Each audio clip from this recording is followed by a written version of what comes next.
오늘 우리에게 주신 하나님의 말씀은 세 곳의 말씀입니다. 먼저 베드로후서 1장 16절로 21절 말씀입니다. 우리 주 예수 그리스도의 능력과 강림하심을 너희에게 알게 한 것이 공교히 만든 이야기를 쫓는 것이 아니요 우리는 그의 크신 위엄을 친히 본 자라. 지극히 큰 영광 중에서 이러한 소리가 그에게 나기를 이는 내 사랑하는 아들이요 내 기뻐하는 자라 하실 때에 저가 하나님 아버지께 존귀와 영광을 받으셨느니라. 이 소리는 우리가 저와 함께 거룩한 산에 있을 때에 하늘로서 나옴을 들은 것이라. 또 우리에게 더 확실한 예언이 있어 어두운 데 비추는 등불과 같으니 날이 새어 샛별이 너희 마음에 떠오르기까지 너희가 이것을 주의하는 것이 가하니라. 먼저 할 것은 경의 모든 예언은 사사로이 풀 것이 아니니 예언은 언제든지 사람의 뜻으로 낸 것이 아니요 오직 성령의 감동하심을 입은 사람들이 하나님께 받아 말한 것임이니라. 아멘. 이어서 사도행전 10장 44절 말씀입니다. 베드로가 이 말을 할 때에 성령의 말씀을 듣는 모든 사람에게 내려오시니. 아멘. 마지막으로 데살로니가전서 1장 5절로 6절 말씀입니다.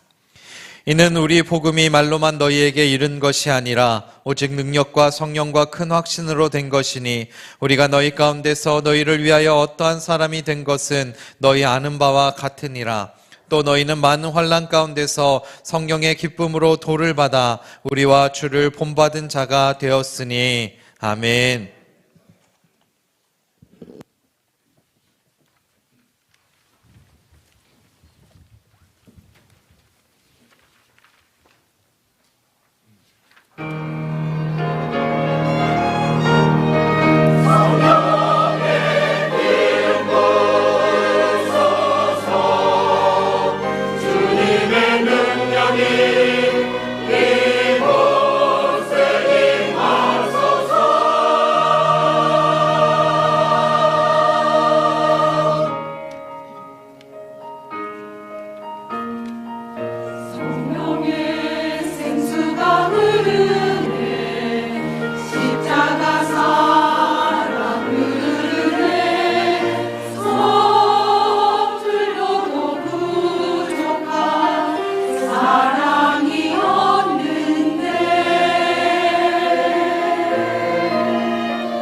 사도 바울은 우리 그리스도인들의 신앙 싸움이 혈과육에 속한 것이 아니라 영적 싸움임을 얘기를 하면서 하나님의 전신갑주를 취하라고 얘기를 합니다.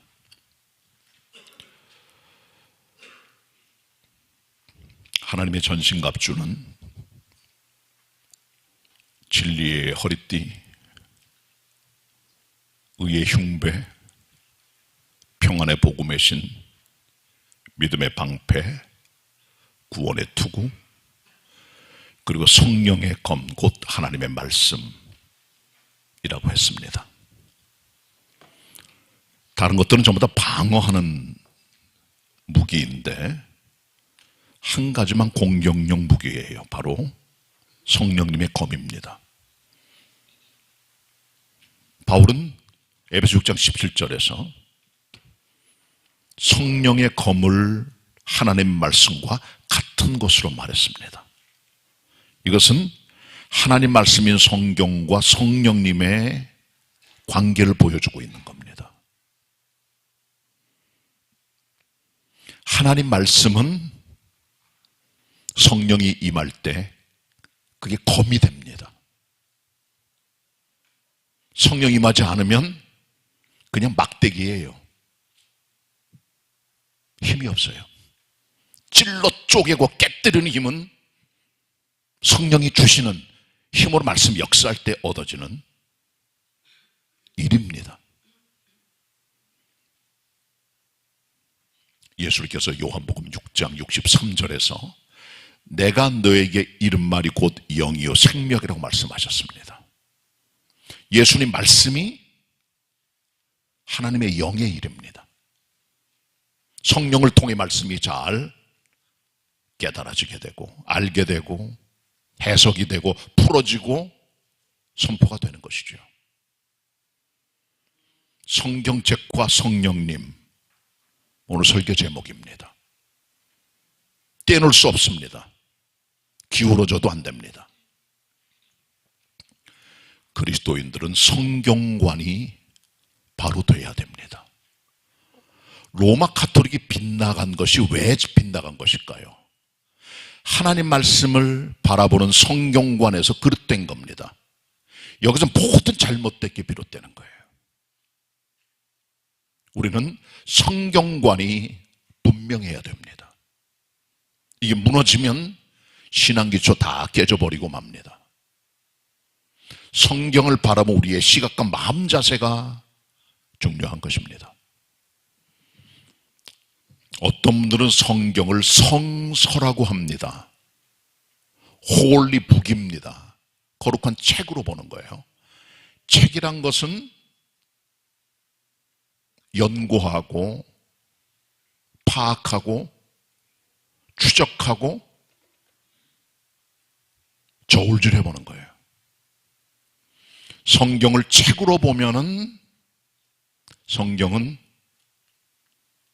힘이 없습니다. 그 책이에요. 성경을 성서로 보는 사람들은 성경은 시, 문학작품, 역사, 소설 같은 거로 받아들이게 되는 거죠. 그러나 성경을 성경, 경이란 말은 경전을 뜻합니다.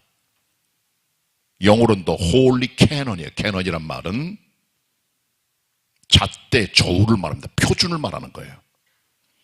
인생을 살아가는 모든 인류의 삶의 잣대, 표준, 가장 기본 홀리 캐논입니다. 왜 홀리 캐논인가? 하나님의 최고의 우주의 법전, 최상위 법, 이 땅의 인간들이 만든 법 위에 있는 법, 법 위의 법, 최고의 법, 우주의 법, 최고의 법, 그게 하나님 말씀이에요. 하나님 말씀이 대한민국 헌법을 심판하며 컨트롤하고 조명하고 비난합니다. 인간이 만든 어떤 헌법도 완벽할 수 없으며 완벽한 하나님의 말씀이 모든 것을 조명하고 위에 존재하며 모든 것들을 향하여 말씀하십니다. 우리는 성서가 아니라 성경이 나은 표현입니다. 또 홀리 캐논입니다.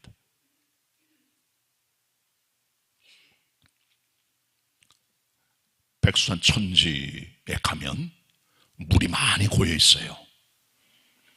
이 물이 동쪽으로 흘러내려가면 두만강을 타고 마침내 동해에 이르게 됩니다.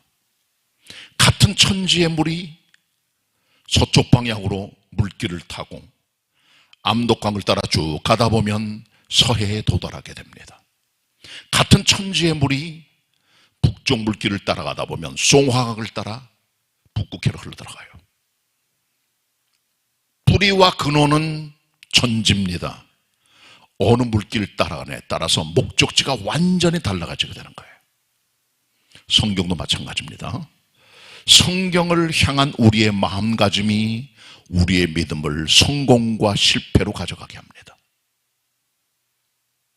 그만큼 성경 보는 우리 마음가짐이 중요한 거예요. 성경을, 이건 인간의 책이다, 연구하는 책이다, 이성과 과학으로 추적하는 책이다. 그렇게 보시면 성경은 권위와 능력과 구원의 역사가 상실되고 그 힘을 잃어버리고 마는 거예요. 그들에게 성경은 그냥 책의 한 부분일 뿐이죠. 그러나 이 성경을 하나님의 말씀, 특별히 성령님의 감동으로 받은 종황부호한 하나님의 말씀으로 받는 사람들은 이 성경을 존경하게 되고 귀를 기울여야 되고 무릎 꿇게 되고 아멘하게 되는 역사를 만들어 가게 되는 것이죠. 한국교회 문제는 성경관에 잘못돼서 비롯되는 겁니다. 시대를 쫓아가지 못한 게 문제가 아니에요. 말씀이 서지 못한 게 문제입니다. 역사는 흘러왔고 흘러갈 겁니다. 진짜 똑같습니다. 역사는 반복되고 흘러가는 거예요. 옛날 사람 지금 사람 똑같습니다. 아담 후손들입니다. 달라질 거 없어요. 껍데기만 뒤집어 쓰는 거예요. 그냥 다른 문화의 옷을 가지고. 인간 절대로 안 변합니다. 성경도 늘 거기 있는 거예요. 성경관이 바로 될 때 인생이 바로 되는 거예요. 상담, 치료, 교양 그렇게 되는 게 아니에요. 그럼 벌써 지구촌이 천국이 됐어야죠.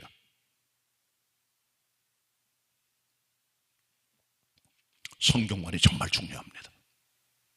근데 이 성경은요, 성령님께서 쓰신 책이에요. 이게 중요한 겁니다. 저자가 성령님이세요. 사람이 쓴 게 아니고.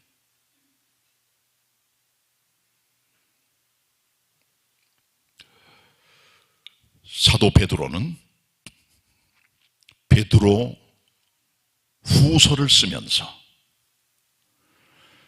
우리들에게 두 가지 계시를 보여줍니다. 이 계시가 뭐냐? 하나님 자신을 나타내 주시는 거. 우리들에게 자비와 사랑의 손길로 내가 이런 하나님이다. 하나님의 모습을, 하나님의 역사를, 하나님 전개하시는 모든 계획과 프렌드를 보여주세요. 이게 계시입니다. 레버레이션입니다. 근데 하나님의 계시는 베드로에게 있어 첫째는 경험적 계시가 있어요. 경험적 계시, 경험한 계시. 베드로 평생 잊지 못할 경험이 뭐냐? 변화산의 체험입니다. 복음서 마태 17장 1절로 8절에 보시면 예수께서 변화산에 올라가셔서 영광의 모습으로 변모가 되세요. 거기 모세와 엘리야가 함께 대화를 나눌 때 그 모습이 너무 희고 찬란해서 쳐다보기 힘들었어요. 그때 하늘에 소리가 들립니다. 이는 내 사랑하는 아들이여 내 기뻐하는 자라. 그 얼마 뒤에는 예수 외에는 아무것도 보이지 않았다는 기록을 해줍니다. 이것을 바라본 베드로에게 이것은 놀라운 경험적 계시였습니다. 하나님의 모습과 실체를, 그리스도 예수의 진실을 직접 눈으로 보고 경험한 거예요. 이런 굉장히 드문 사건입니다. 그러면서 베드로는 말합니다. 내가 경험한 그리스도의 경험은 공교히 만들어낸 신화나 인간이 만들어낸 조작이나 소설이 아니야. 이것은 내가 직접 본 거야. 그 능력과 영광의 그리스도가 임하는 것을 내가 봤고 내가 친히 본 사람이야. 거룩한 산에 있을 때 이걸 체험했어 라고 하는 것을 여기서 베드로가 다시 한번 되새김하고 있는 거예요. 그게 베드로 후서 1장 16절부터 기록된 말씀입니다. 18절까지 같이 보도록 하겠습니다. 첫 번째 본문 베드로 후서 1장 16절로 18절입니다. 우리 주 예수 그리스도의 능력과 강림하심을 너희에게 알게 한 것이 공교회에 만든 이야기를 좇은 것이 아니요 우리는 그의 크신 위엄을 친히 본 자라. 지극히 큰 영광 중에서 이러한 소리가 그에게 나기를 이는 내 사랑하는 아들이요 내 기뻐하는 자라 하실 때에 저가 하나님 아버지께 존귀와 영광을 받으셨느니라. 이 소리는 우리가 저와 함께 거룩한 산에 있을 때 하늘로서 나옴을 들은 것이라. 경험적 계시. 야곱이 베델에서 경험했던 사닥다리의 경험, 야복에서 경험했던 하나님의 사자와의 씨름, 모세가 경험한 호렙산 떨기나무 사이에서 하나님의 체험, 여호수아가 길갈에서 만난 하나님의 군대 장관과의 만남의 역사들. 그래서 하나님 보여주시는 경험적 계시들이에요. 지금은 그런 거 없고요. 하나님께서는 완벽한 정확한 계시를 주셨어요. 우림이나 둠밈이나 꿈이나 선지자가 아닙니다. 두 번째 계시죠. 그게 바로 기록된 계시입니다. 경험된 게 아니에요. 경험은 사라집니다. 없어집니다. 우리의 뇌리와 감성에서 점점 멀어져요. 그러나 함께 늘 영원한 하나님 말씀은 기록된 말씀이죠. 이것이 경험보다 더 확실한 예언이라고 베드로가 말해요. 더 확실한 것. 우리들은 굉장히 체험을 좋아해요. 방언 체험, 입신 체험, 꼬꾸라지는 체험. 그런 것은 별로 도움이 안 됩니다. 그런 거 말고 아주 확실한 분명한 움직일 수 없는 예언이 있다는 거예요. 제 말이 아니라 베드로 얘기입니다. 성경의 선언입니다. 19절 보세요. 19절 보세요. 또 우리에게 더 확실한 예언이 있어 그랬잖아요. 상반절까지. 더 확실한 경험이 아닌 그게 무엇입니까? 21절 같이 읽겠습니다. 한 목소리로 시작. 21절 시작. 예언은 언제든지 사람의 뜻으로 낸 것이 아니요 오직 성령의 감동하심을 입은 사람들이 하나님께 받아 말한 것임이니라. 경험이 아니라 더 확실한 하나님의 성령의 감동을 받은 사람들이 그 말씀을 받아 말하고 기록된 말씀, 성경의 예언들을 말하는 거예요. 성경의 저자는 성령님이십니다. 쓰는 사람들은 물론 그 사람이 가지고 있는 인격과 성향과 성품과 특징들을 하나님 다 이용하셨어요. 그러나 성경을 쓰신 원저자, 동력을 주신 분은 성령님이세요. 감동을 주어서 쓰게 하셨어요. 사람의 글이 아닙니다. 하나님께 주신 감동으로 된 기록입니다. 성경은 약 40명의 저자가 1600년 동안 기록했습니다. 그들은 서로 만나본 적이 별로 없는 사람들이에요. 서로 잘 모르는 사람들이 긴 기간 동안에 썼는데 그 주제는 그리스도 예수, 하나님의 구속. 그 흐름은 한 시냇가로 흘러갑니다. 여러 가지가 아니에요. 뿌리와 줄기가 똑같아요. 영성이 같아요. 정신세계가 같고. 이게 성경입니다. 성령님 기록 아니면 그렇게 될 수 없는 거죠. 자, 그런데 이 같은 성경을 누가 해석을 합니까? 여러분 성경을 해석을 하시죠. 세상에는 해석학이 있어요. 미술사의 해석학, 사회학적 해석학, 정치 해석학, 역사 해석학, 신학적 해석학, 철학적 해석학, 헐메뉴틱스라고 합니다. 해석이 쉬운 건 아니에요. 예를 들면 레오나르도 다빈치가 그린 모나리자라고 하는 그림이 있습니다. 그림으로 보셨죠? 루블 박물관 가면은 있습니다. 좀만 해요. 크지도 않아요. 사람들이 바글바글 모인 데가 두 군데가 있어요. 비너스상하고 모나리자상 그림입니다. 레오날드가 그린 그림이에요. 많은 사람이 해석했습니다. 이 여자의 그 얼굴의 웃음과 피곤해 보이는 듯한 모습이면서도 뭔가 아주 독특한 스타일의 여성의 얼굴에 형취가 있다는 거죠. 그게 대체 뭘까 연구를 했어요. 해석이 달라요. 근데 오래전에 캐나다 연구팀이 컴퓨터 그래픽과 레이저를 이용해 이것을 분석을 했더니 이 여인이 까만 망사를 입고 있다는 거예요. 모나리자가. 이것은 임산부가 아기를 낳고 나서 입는 이태리 사람들의 옷입니다. 그들이 해석합니다. 모나리자는 어떨 때 이 모습이 그려졌느냐. 애를 낳고 피곤함도 있지만 그러나 애를 낳은 이후에 편안함, 성취감이 깃들여져 있는 독특하고 여러 가지 감성이 섞여 있는 그림이라고 해석했는데 전 그게 옳다고 생각을 합니다. 이게 미술사에서 보는 그림에 대한 해석이에요. 다양합니다. 모든 게. 성경도 해석을 해요. 우리가 어떻게 해석합니까? 성경을.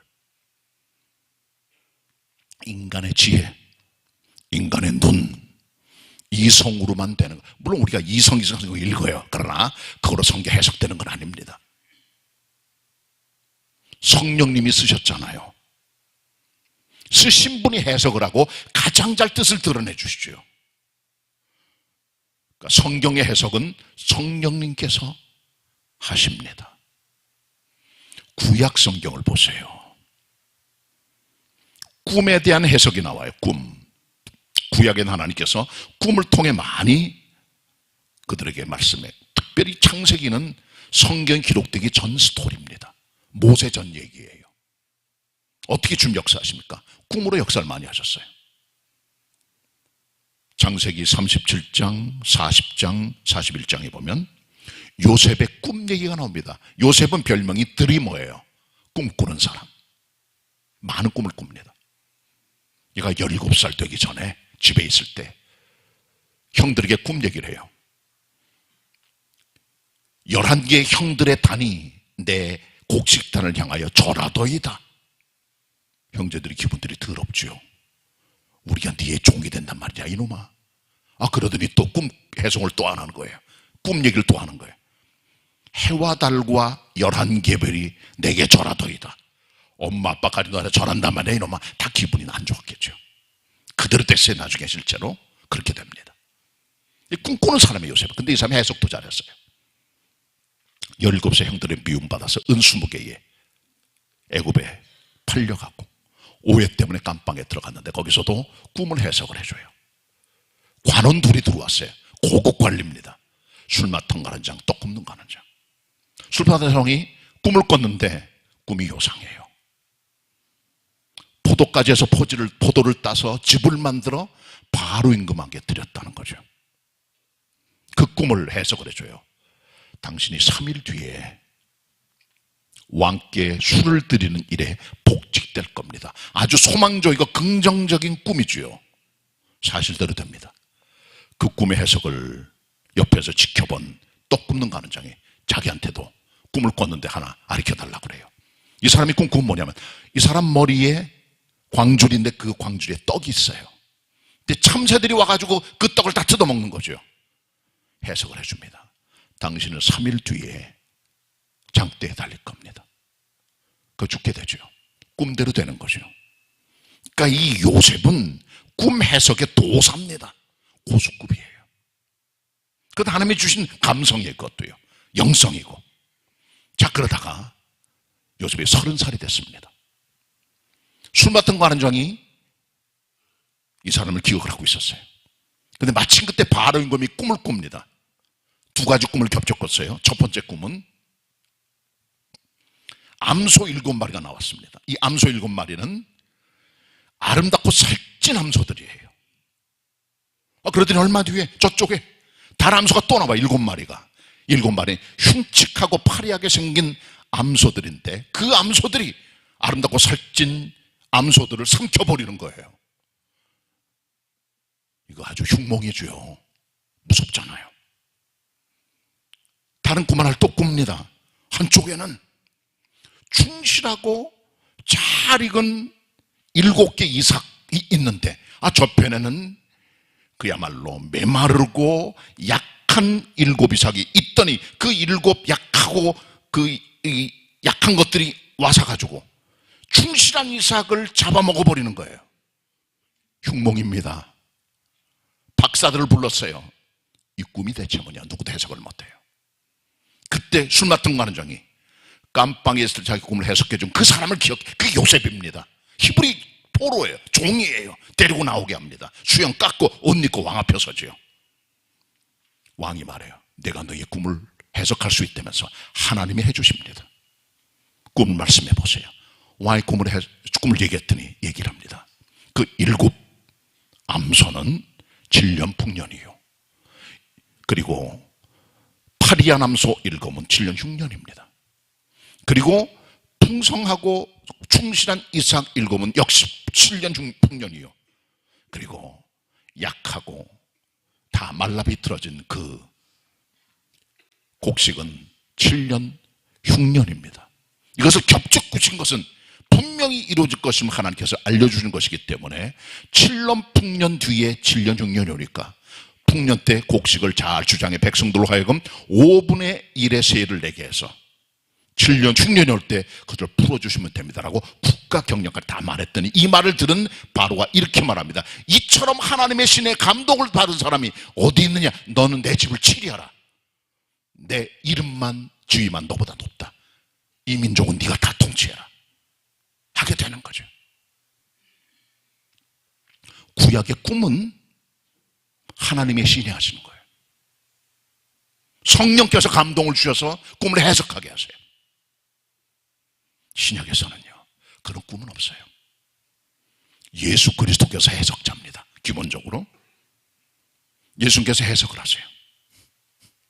다양한 일들에 대해서 주님 자신이 해석자세요. 누가 24장에 보시면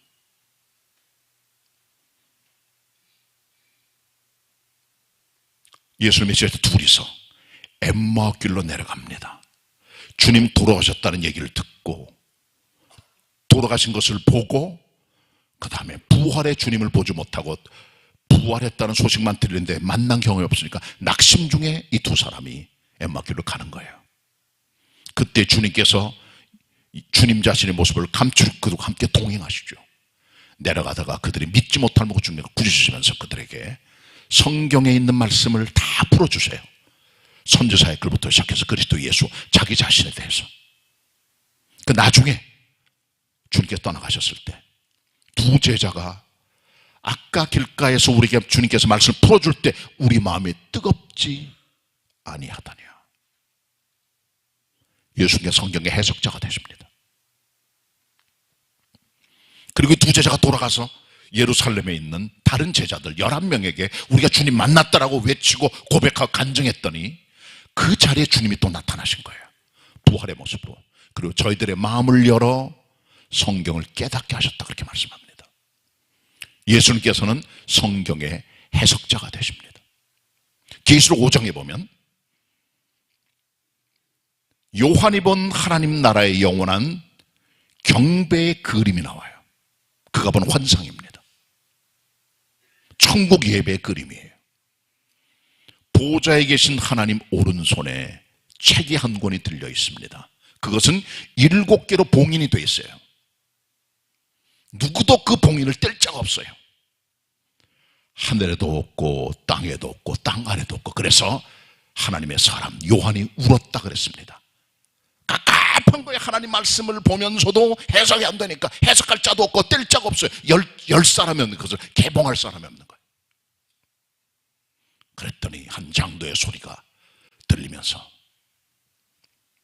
하실 분이 계시다는 거죠. 누굽니까? 유다의 사자 다윗의 뿌리 대신 일찍 죽으신 어린 양께서 하신다는 거죠. 그러더니 그리스도 예수께서 나가셔서 하나님 아버지의 손에 있는 그 책을 취하시더니 인봉을 떼나갑니다. 첫 번째, 두 번째, 일곱 번째까지. 그 인봉을 떼나가는 작업이 계시록 전체 얘기예요. 5장이 계시록의 스토리의 시작입니다. 하나님 계시가 열려진 시작이에요. 근데 그 어린 양 머리에 뿔이 있고 7영이 있었다. 7영. 그들이 나갔다고 말해줍니다. 7영은 하나님 말씀을 해석하는 완벽한 해석의 성령님에 대한 그림입니다. 성경은 성령님이 해석하시는 거예요. 예수 그리스도께서는 승천하셨습니다. 예수님께서 가시면서 우리들에게 예수 그리스도의 영, 보혜사 그리스도의 영을 보내주셨어요.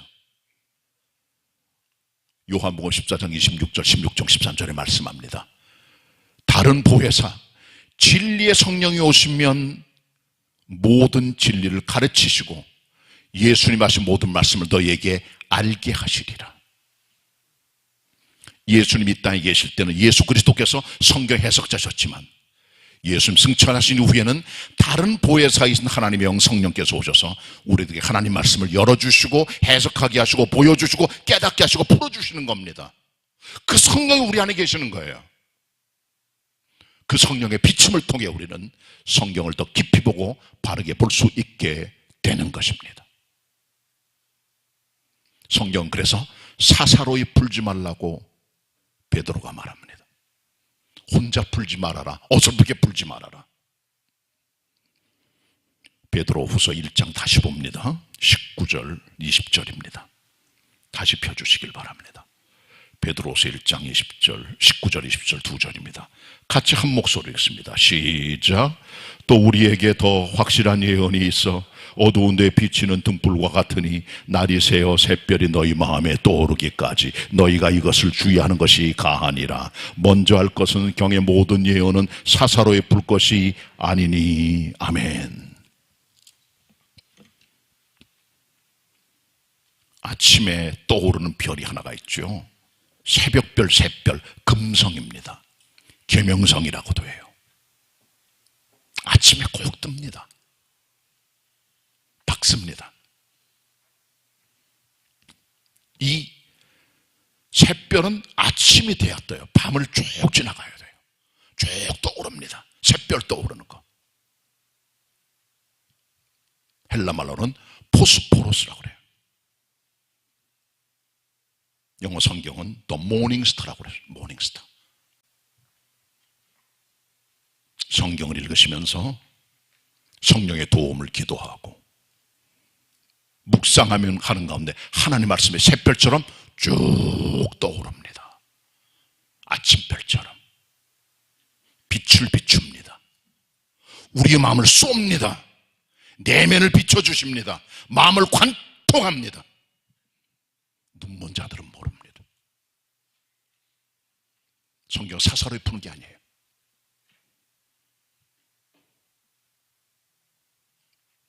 장깔백은 장로교와 개혁교회의 교리를 기초한 사람입니다. 그분이 쓴 위대한 역작이 있어요. 기독교 강요라고. 그 책에 보시면 이렇게 말합니다. 장깔뱅이. 하나님 말씀인 성경은 자연인들에게는 눈먼 것이다. 안 보여요. 그러나 성령님의 일루미네이션, 조명을 통해 우리 안에 들어와 우리를 선샤이닝, 비춰주고 우리의 마음을 피너트레이트, 뚫는다는 거예요. 관통한다는 거예요.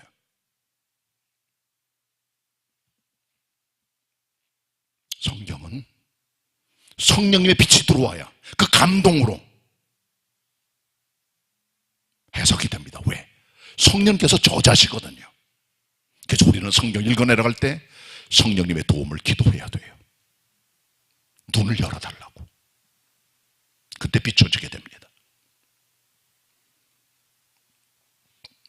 통독이 중요한 게 아닙니다. 한 절을 읽어도 그 의미가 성령 통에 내 안에 부딪힐 수 있도록 곰 씻고 내 마음에 빛을 비치는 게 정말 중요한 거예요.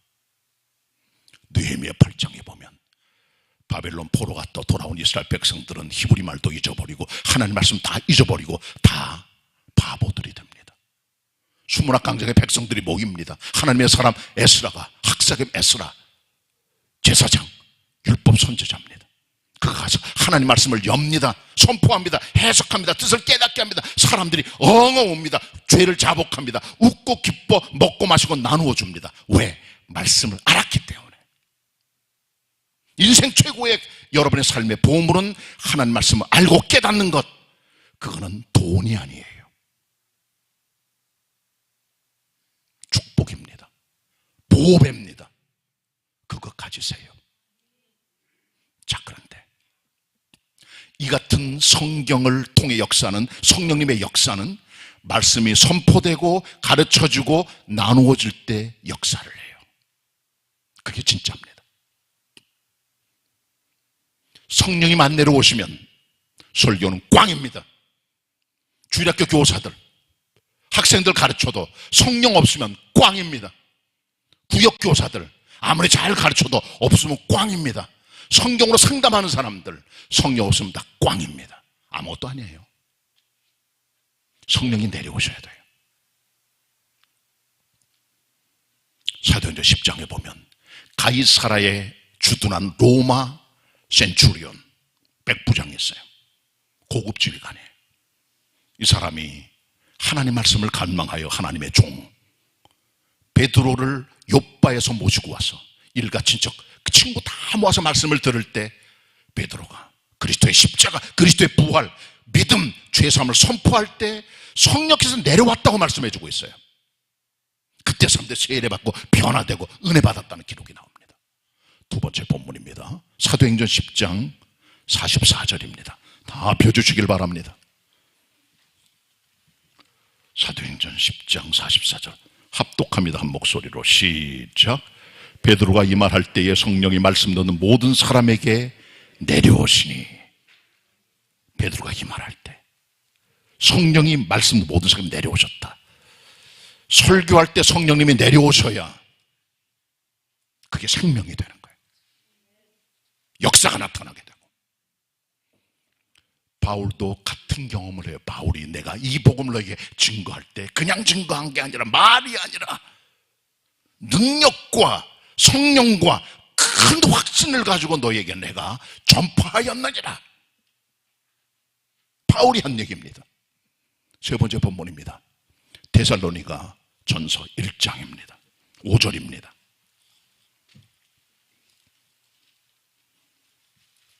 함께 읽으실까요? 데살로니가 전서 1장 5절 합독합니다. 시작. 이는 우리 복음이 말로만 너에게 이른 것이 아니라 오직 능력과 성령과 큰 확신으로 된 것이니 우리가 너희 가운데서 너희를 위하여 어떠한 사람이 된 것은 너희가 아는 바와 같으니라. 바울의 복음 증거 말이 아닙니다. 능력, 성령, 큰 확신. 이것이 임할 때 우리의 설교가, 우리의 가르침, 우리의 교육이, 우리의 성경 공부가, 성경 읽기가, 성경 나눔이 힘이 있어지는 거예요. 자, 우리는 여기까지 일단 설교를 들었는데 더 중요한 마지막 하나가 남았어요. 성경을 제대로 아는 거 중요해요. 성령님을 해석하는 거 중요해요. 증거하는 거 중요하지만은 받는 사람의 마음가짐이 더 중요해요.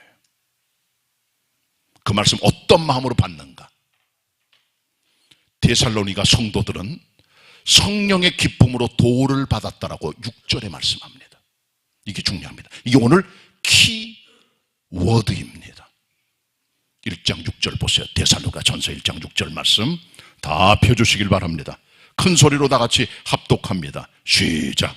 또 너희는 많은 환난 가운데서 성령의 기쁨으로 도를 받아 우리와 주를 본받는 자가 되었으니. 아멘. 하나님 말씀을 들을 때 마음을 닫지 마세요. 그러려니 하지 마세요. 열고 들으셔야 돼요. 읽을 때, 설교 들을 때, 가르침 받을 때, 공부할 때 문을 열어야 돼요.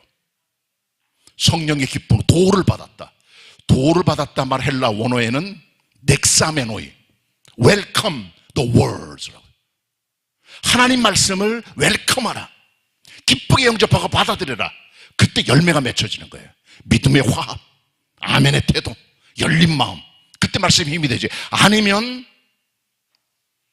여러분 삶에 별 의미가 없어요. 성경 말씀이 가치가 없어져요. 데살로니가 성도들은 성령님의 기쁨으로 성경 말씀 들을 때도 받고 읽을 때도 성령님으로 받는 겁니다. 성령의 감동으로 받는 겁니다. 성령님의 기쁨으로 welcome the words, 말씀을 받는 거예요. 웰컴, 환영하는 거예요. 그때 너희가 주님을 본받는 사람이 되느니라. 변화가 오는 겁니다. 아니면 어떤 것도 기대할 수가 없어요. 말씀을 정리합니다. 성경은 하나님의 말씀입니다. 예수님 하신 모든 말씀이 영이요 생명입니다. 이 말씀, 성령님의 검이 되려면 성령 입에서 함께 하셔야 힘이 생기는 거예요. 성경 읽으시고 성경 해석하고 풀어나갈 때 성령님이 감동을 주셔서 여러분의 손에 들려있는 말씀의 칼이 성령의 칼, 찌르는 칼, 역사를 만드는 칼, 어둠을 물리치는 칼이 될 수 있도록 살아가시는 성도들이 다 되시기를 축원합니다. 축원합니다. 기도하겠습니다. 주님, 하나님 말씀은 대언하였습니다. 저희들 성경관 삐뚤어지게 가지고 살 때도 있고 성령님 감동이 없는 인간의 책으로 볼 때도 있지만 다 던져버리고 앞으로는 성령님의 감동으로 기록된 이 하나님의 말씀을 정황부한 주님의 말씀으로 받아 내 손에 들려있는 성령님의 검이 될 수 있도록 하나님 말씀의 힘과 생명력을 더해 주셔서 영적 싸움의 자리에서 승리할 수 있는 말씀의 성도, 성령의 검을 든 사람 되게 하옵소서. 예수 그리스도의 이름으로 기도드립니다. 아멘.